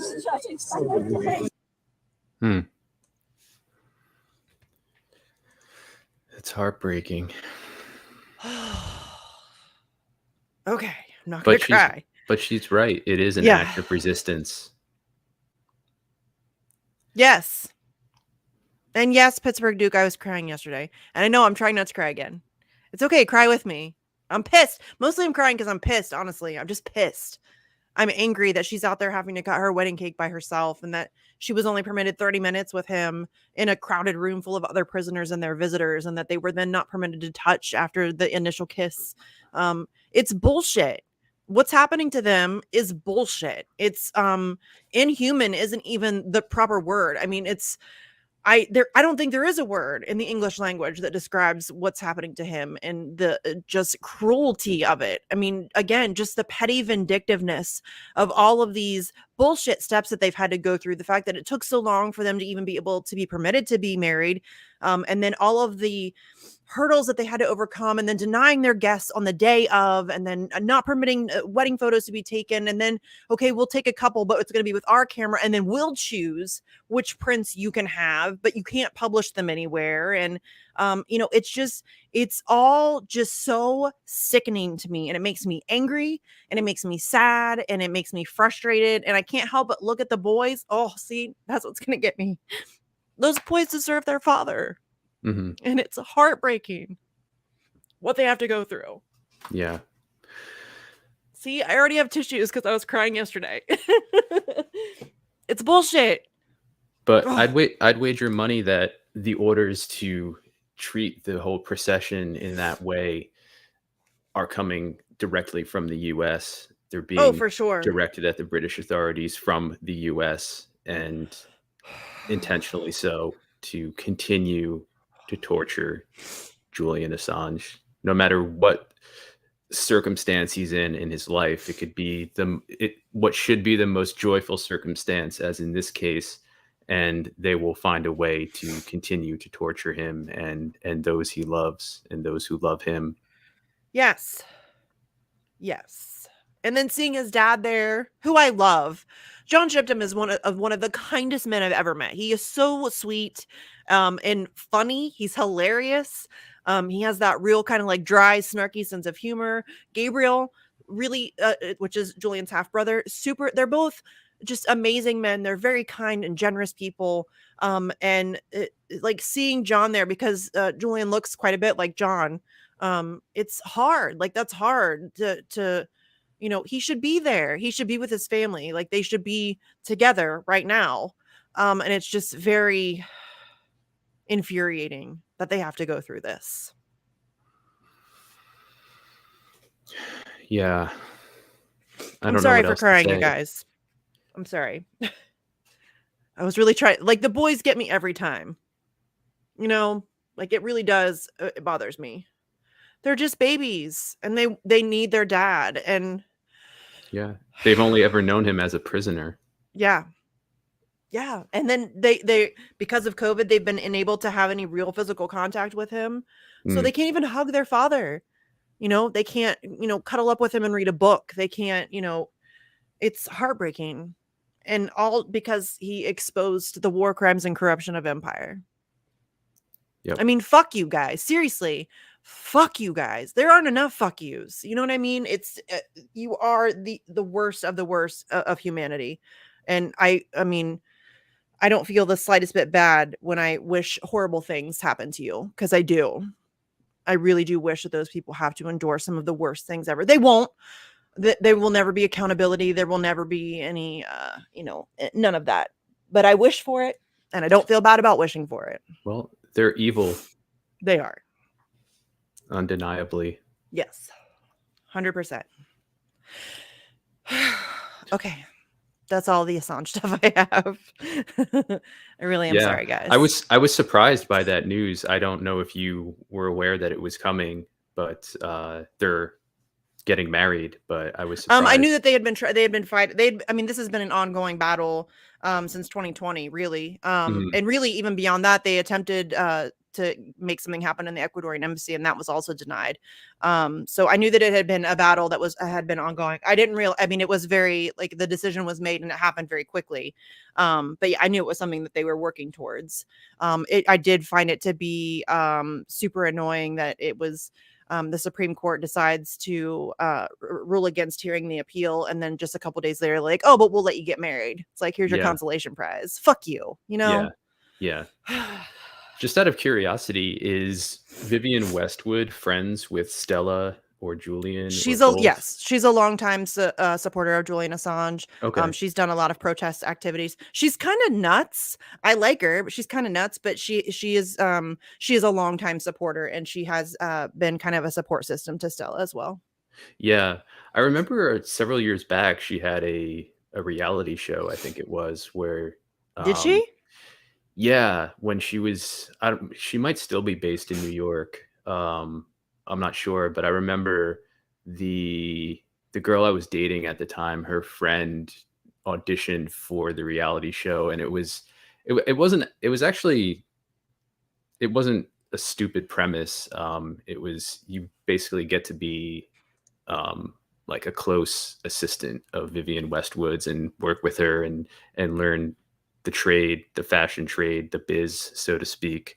But yeah, I wasn't aware that she is friends with the two of them and is a supporter. But that's good to know. It's good to know that somebody who is well known and has a reputation is not afraid to stick their neck out for what's right. And yeah, commendable. Yeah, she's great. And I appreciate the fact that she's been a long-term outspoken supporter. Like, she's Mhm. not shy about it at all. So yes, I always appreciate those kinds of people. So shout out to Vivienne Westwood. Thank you for making a beautiful dress and what I would assume would be also a beautiful kilt, which we will never see because we're not allowed to have pictures of the wedding. So there's that. Yeah. And with regard to the Vault 7 info that was released about the cyber attack material, Potential. Yeah. that technology, it should be noted, can also be used to make a cyber attack that's waged by U.S. intelligence look like it was waged by a foreign entity. Yes, they're So, able to enter into a system, perform an attack or the appearance of an attack, but leave footprints that make it look like it was somebody else. Like, yeah. perhaps Russia. I'm just So saying it as an example. yeah, getting Yeah. back to the false flag narrative that's being sown right now. Thank you, Julian. Yeah. We should all be Yeah, saying thank absolutely. you, Julian. Absolutely. He's exposed so much and warned us about so much that we didn't listen to. And had we listened, we might be in a different position than we are now, which is very frustrating. But it would be really cool if, if we could all just start supporting him now and fighting for him now. It's the least we can fucking do. It's the least we can fucking do. Yeah. Well, you'll be doing it in early April in DC. Yes. So I will be leaving. I have a show on April 8th on that Friday. So I'm going to leave right after my show and drive down there. It's a 6.5 hour drive. So I won't get there till probably like, I don't know, 1 o'clock in the morning. And then we have a billboard truck that our friend James, who always does our billboard truck work for us in DC, is going to be running a billboard truck on Saturday, Sunday, and Monday. On Sunday, we have, let me pull up the Go Get funding for them because I forgot to do that. So on Sunday, the End the Damn Wars crew is doing pots and pans rally through the streets of DC. We do not have a set location yet for that, but they're going to announce that soon. I'm going to post their Go Get funding that they have. They've been struggling with fundraising. I know everybody's in a tight position financially right now. So if you can donate, please do. If you can't, share the link because that does help. The more eyes that get on it, the better. And they are struggling to get funding. I did our fundraising for Action for Assange months ago, and we were able to knock that out pretty quickly. But they are struggling. So if you are able to donate, please do that. So that's on Sunday. And then Monday, which is April 11th, that is the 3-year anniversary. 3 years since Julian Assange was kidnapped from the Ecuadorian embassy and hauled off to Belmarsh. So we are going to be outside the British embassy from 10 o'clock in the morning until noon. And then we're going to take a quick lunch break, and then we are going to move to the Department of Justice from 2 p.m. to 4 p.m. And I should also mention too that my dear friend Randy Credico, who is a longtime Assange activist, an amazing radio host who, when I got the job at TNT Radio, I immediately DM'd him panicking and asking for advice, and he was very kind. He's been a really good friend to me. But he is also a stand-up comedian, and he has organized on Sunday evening, so the day before the Assange protest at 7 p.m. at Tabard Inn in DC. He's going to host another one of the Stand Up for Assange events that he does. So I think so far it's Randy Credico, Lee Camp. I think Marianne Williamson's making an appearance, Katie Halper. There will be more people who make appearances too. I know that at the Assange protest, I think Max Blumenthal's coming, Dan Cohen's coming. We have a bunch of other people coming. I've kind of been organizing the Assange one almost entirely on my own. So I'm a little all over the place, but we're trying to put together, the best that we can. So if you're in the DC area, please come out. If you can make it to DC, please come out. I would love to meet everybody. I have cool stickers coming and some other cool stuff that we're going to hand out. And we're going to have amazing speakers. And it's always fun to, yell through a megaphone at some corrupt ass bastards. It's always a little therapeutic. So if you're in the DC area, please, please, please, please come. Or if you can make it to DC, please, please, please come. We would love to have you there. And we need it. We need mass public pressure. That's the only thing that saves Julian's life at this point. Right on. And again, I'm sorry for crying, you guys. No, you don't have to apologize for that. I hate crying on camera. It's literally like I hate it. I hate it. I hate it. But Stella gets me every time. It's a completely human reaction to. I know. It doesn't help that I'm tired. An inhuman situation. I just can't help but think of him because I'm like overly imaginative. And so when I'm reading a Craig Murray piece and he's describing, this just barren environment. And, I'm imagining that Stella has to wear this dress that has plastic hooks and stuff because she has to go through metal detectors to get married. And, it's a lot. It's a lot to take in. And then just, reading the Chris Hedges piece where he's talking about the fact that Julian paces his cell and punches himself in the face and is hallucinating. And that's a lot. That's a lot. And it makes me really sad that somebody who has given up so much for us and has thrown his body on the gears of empire. It makes me sad that he's dealing with that. Yeah. Yeah. And, I heard reports too that when Stella was entering the prison that she was subjected to a ridiculous search process. They searched her mouth even. Yeah. And the boys too. Yeah, obviously unnecessary searching that again is meant to torture not just Assange but those his who entire family love and support him. Yeah, it's which is in turn torturing him because he knows that that's the process that they had to go through. And, I'm sure that hurts him. Yeah. And that's the point. That he can't be there to do anything about it. Yeah. It's sick, and we're talking about some of the most evil scum in the world behind these operations leveled at one man and his family. But really, as you always point out, leveled at all of us by extension. So, yes. I'm lost for words at this point.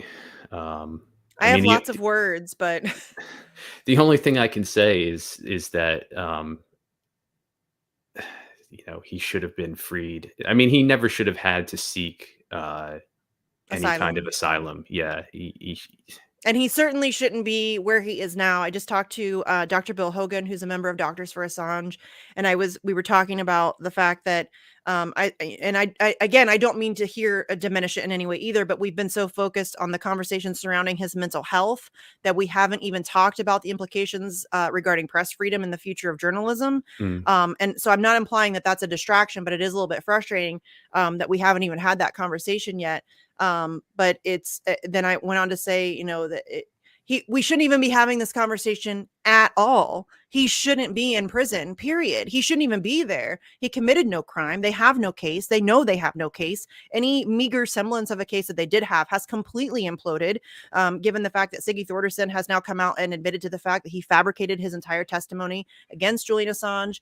We have the UC Global case where we know now that there was a Spanish security firm that was spying on Julian Assange, including his conversations with his legal team in the Ecuadorian embassy. And we also have the Yahoo article, which was building upon the work of Max Blumenthal, where a multitude of intelligence officials have come out and said that there were plots to kidnap or murder him. There were talks of, shootouts in the streets of London. And that's the country that the UK court system is considering extraditing him to, the country that had plans to murder him in the streets of London. That's absurd. All of this is absurd. It makes no sense whatsoever. It's a farce.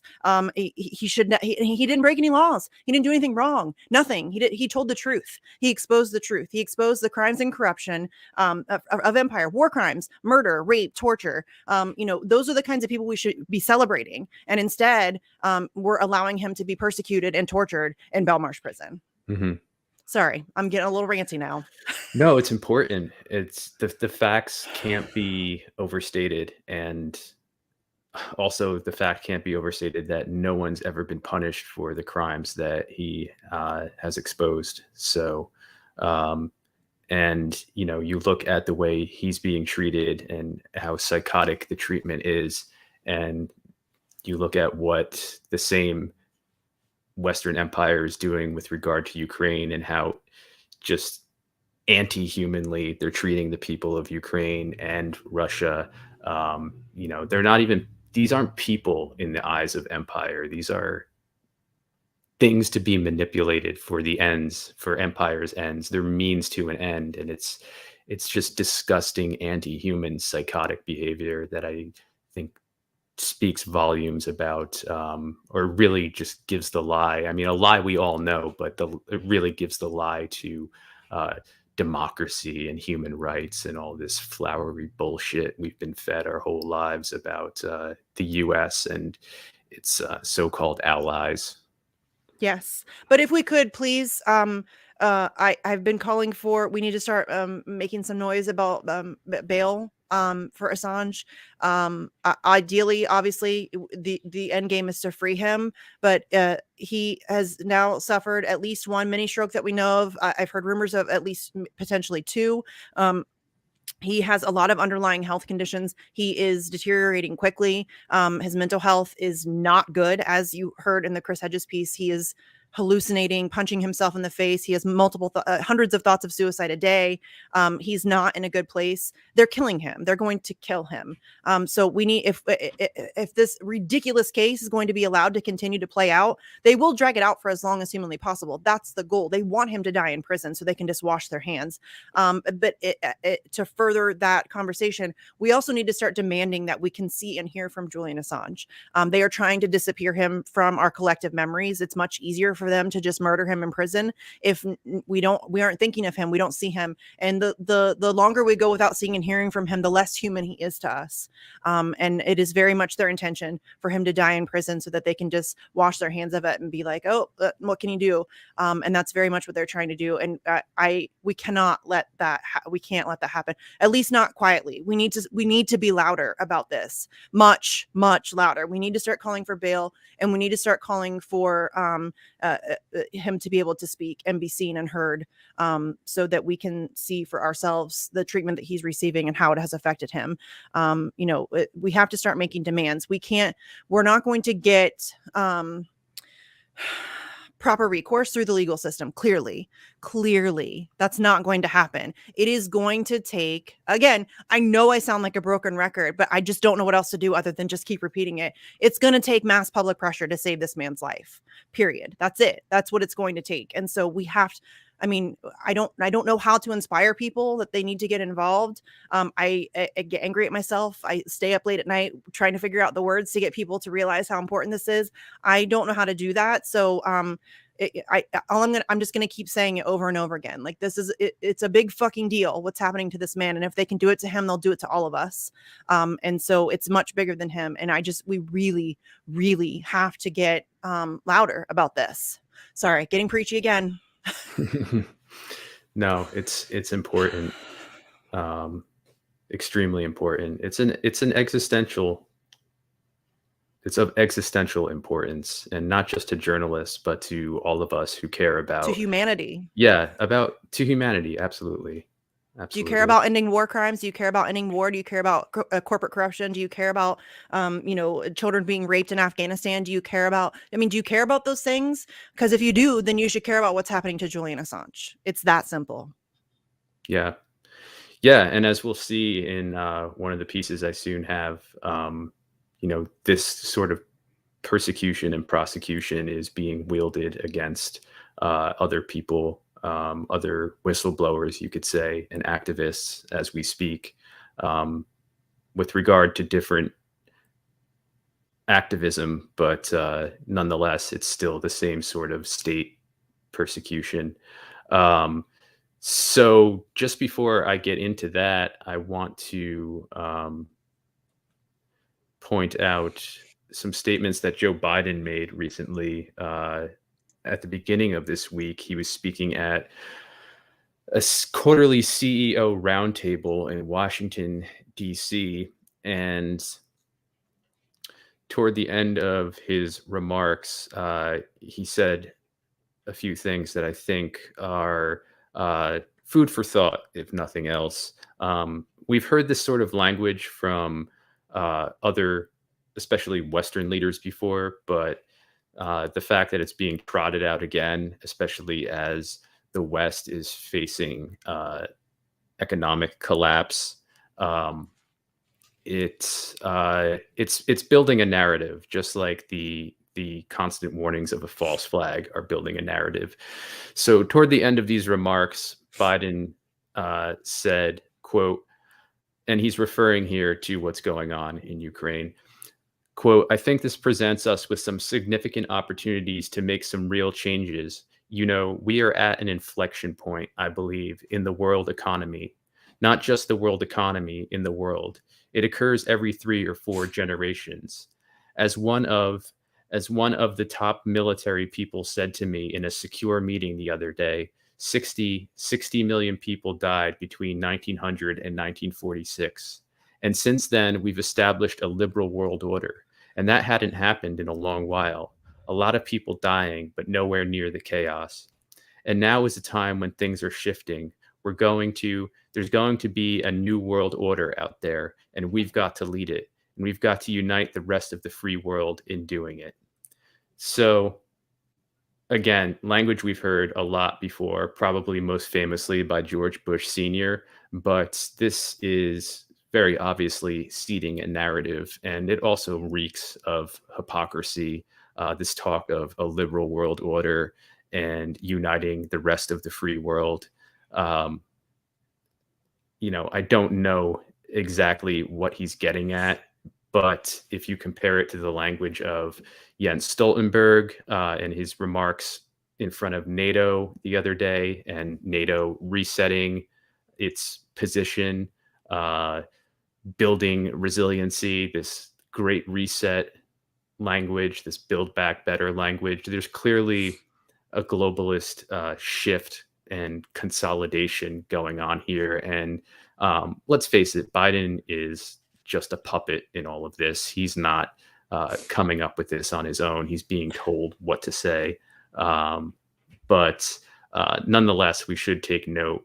And again, I need to emphasize that if there is a side of what's going on that is on board with the globalist reset, it is Western empire, including the US.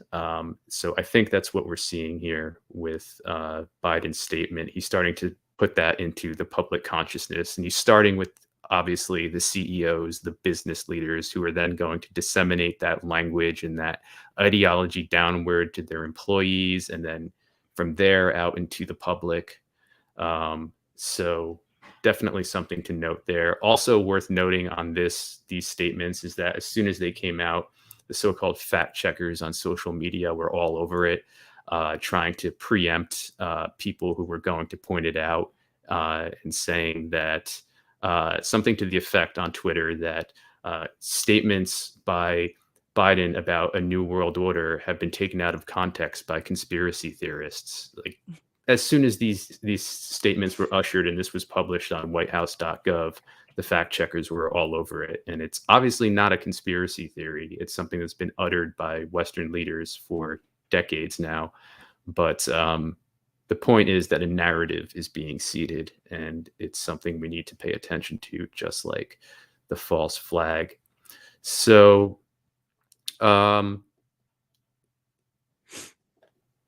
next, I just want to point out that a few things that are happening that the globalist predator class is pursuing in concert with the conflict in Ukraine.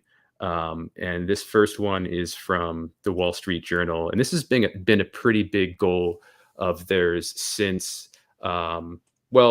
COP26, but for a while before that. But COP26 is when they really came together and started putting forward this idea of basically turning the whole world and all its resources into a market. Because right now, Western empire is starved for capital and liquidity.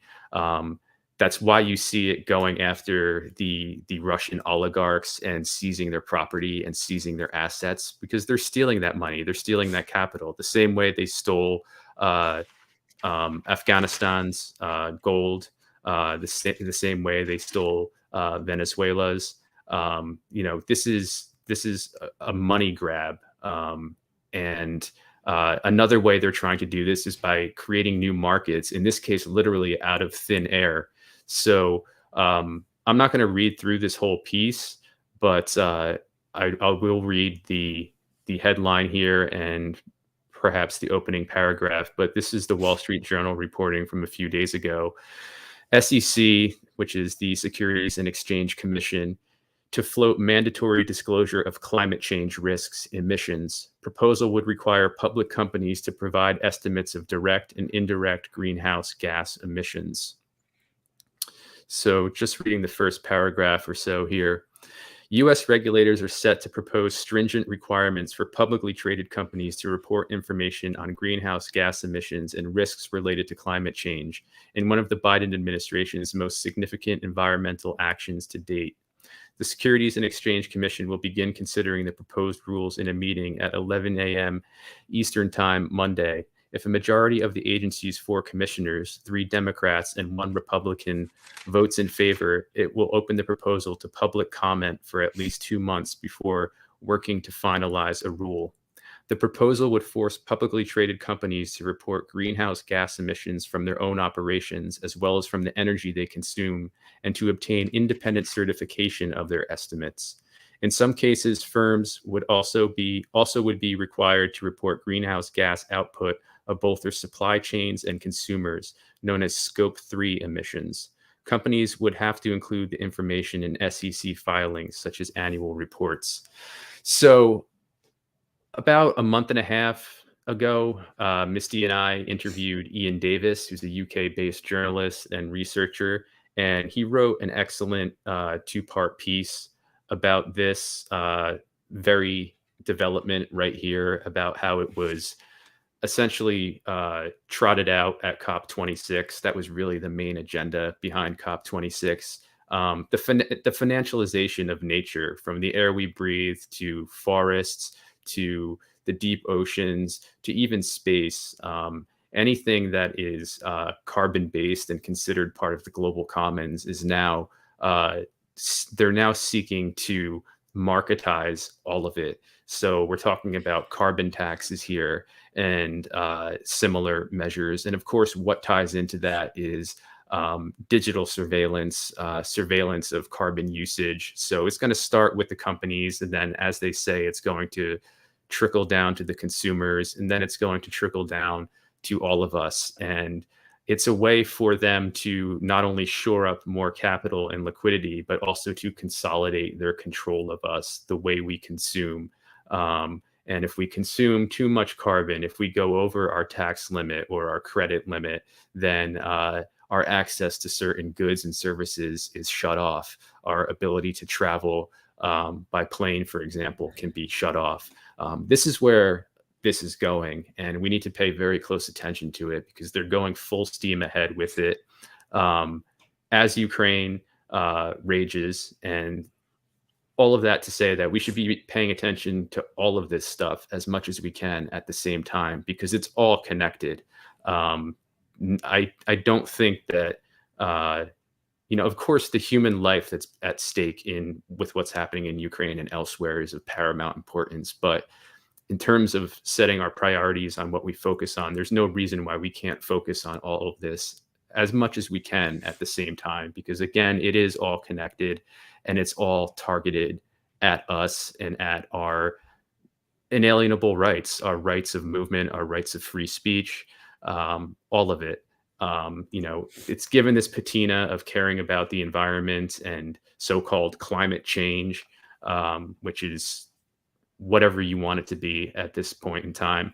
But it's not about any of that. And this is being rolled out by the people who have damaged the environment more than any other people in history. So that's what this is about. I recommend reading this article. it's behind a paywall, but if you go to archive.ph, you can find a non-paywalled version of it. Worth reading to see where this is going and to see the parties involved. As this piece mentions, it's largely a democratic agenda in line with the Green New Deal, which is basically a watered down version of what was proposed in Glasgow at COP26 back in November. And for more on this, if you really want to get into this and where this is going, I recommend both Ian Davis's work and Cory Morningstar's work as well. So moving from there into or back to people who are being persecuted, I want to point out this piece from the Daily Expose, which is a very good UK publication. Is this the Twitter link that you gave me? Oh, I forgot about that one. We can jump back to that. That's fine. We can go. I just want to make sure I was going in the right order. Yeah, we can jump back to the Twitter one. So French lawyer arrested for treason after helping Rainer Fuellmich prove world leaders have committed crimes against humanity in the name of COVID-19. Rainer Fuellmich's Corona Investigative Committee is something I've highlighted a number of times on this show. They went through their series of hearings, and one of the attorneys involved was recently here arrested for treason for her participation in that. So I'll read through this piece. It's not too long and worth reading to see what kind of persecution people who are blowing the whistle on COVID crimes are now facing. One of the attorneys assisting Rainer Fuellmich in proving world leaders have committed crimes against humanity in the name of COVID-19 has been arrested in France on suspicion of terrorism and treason. Virginie de Araujo Recchia, a French attorney living in France who is participating in the work of the citizen jury with Rainer Fuellmich, was arrested at her home in her home at dawn on March 22nd in front of her children. The arrest comes 3 weeks ahead of the French presidential elections. Fuellmich's team have allegedly been informed the charges involve counterterrorism and possibly treason, and relate to the passionate work she does for the French people as well as the world in fighting to restore our God-given rights. And there's a picture of her right there. I don't know if that's a mugshot or not, because she usually doesn't look that distressed. At the beginning of the year, Virginie de Araujo Recchia, in partnership with her colleague Jean-Pierre Joseph and 2 other jurists, filed a complaint before the head of the investigating judges on behalf of the associations Bonsens.org, AIM-SIB, and the Collectif des Maires Résistants, collective of resistant mayors, against the parliamentarians who validated a law on mandatory COVID-19 vaccination in August 2021.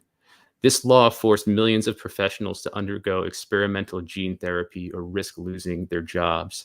According to sources close to the case, she was working on a complaint against political parties and the actions of some of their members. She had just made public her report entitled Dictatorship 2020, accusing the government of state terrorism, attacking the fundamental interests of the nation, and crimes against humanity.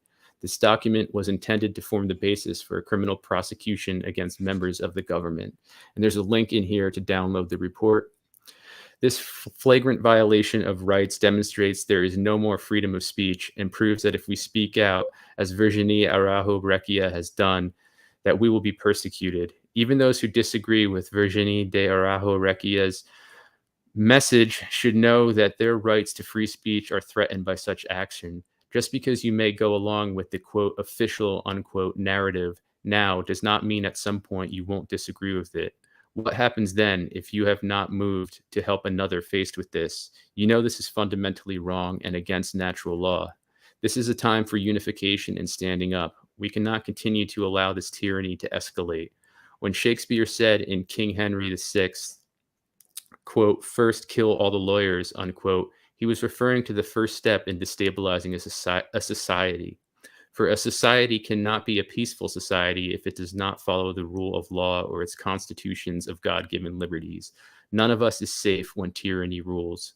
The first casualty of war, as they say, is the truth. The next may be the lawyers and advocates, and then anyone else. Don't stand by and let an arrest of a freedom-loving patriot go unpunished or unheard. Please pray for her speedy release, her safety, and then flood the officials involved in this with calls and emails to protest this travesty. If you don't, this could just be the first in a wave of purges in the post-democracies of continental Western Europe. So very disturbing news there. And a similar piece of news coming out of the Netherlands. This was published at dutchnews.nl. Willem Engel arrested for posting incendiary corona-related messages. And this is back from March 16th. So again, a lot of this happening under the radar, so to speak. But this short piece I will read. Anti-corona rule activist Willem Engel has been arrested in Rotterdam and faces charges of incitement a day after the Netherlands announced plans to lift the remaining regulations. Engel, who was not named by the Public Prosecution Department in its media release, is said to have, quote, posted incendiary corona-related messages on social media over a long period of time, unquote.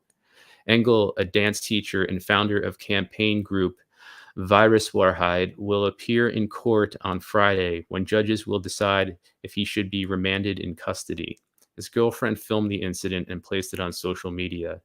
His legal advisor, Jeroen Pols, said on Twitter, the arrest is, quote, a frontal attack on critics and opponents, unquote, of the, quote, root regime, unquote, or that might be Ruddy. I'm not sure how to pronounce that.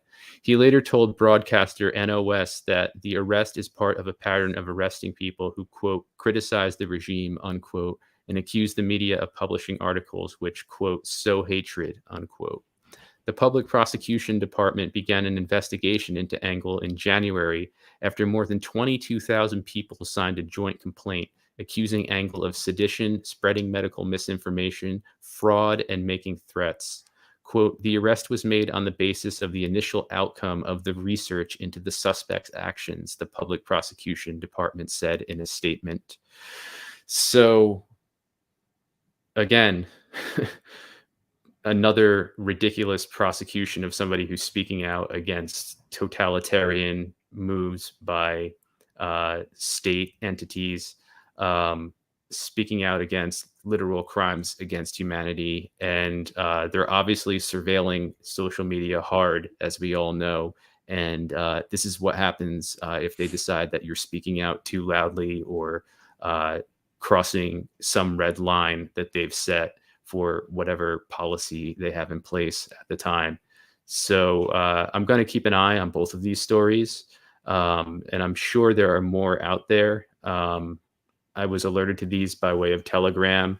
There's a really great channel. It's a combination of Robin Minotti, Dr. Michael Yeadon, and Corey Morningstar. The three of them do a channel together that publishes a lot of excellent information like this. So again, I will keep an eye on it. And just in the interest of time, the last thing I will point out for this episode is this interview that was recently done with Dr. Vladimir Zelenko, whom some Is of this you... the Rumble? Oh, yeah, okay. Yeah. Are we playing this, or you just want me to share the link? I just want to show it. So you can find this on Rumble, Dr. Vladimir Zelenko. He's interviewed about, you can see New World Order, The Real Agenda, VADES, which is something that is very much real, especially if you look at data in Israel and the UK, which I've been looking at this week. It's very disturbing. Of course, it's not receiving any attention, but people's immune systems are failing across the board, and how to battle what is coming. And he gets into a lot of very, very disturbing details here as far as what is happening to people's immune systems.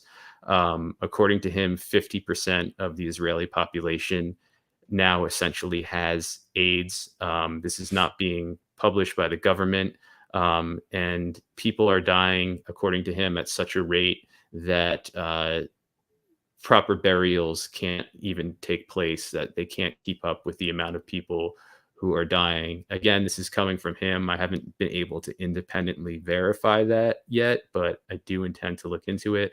But this is very much worth watching. Zelenko is always spot on, and he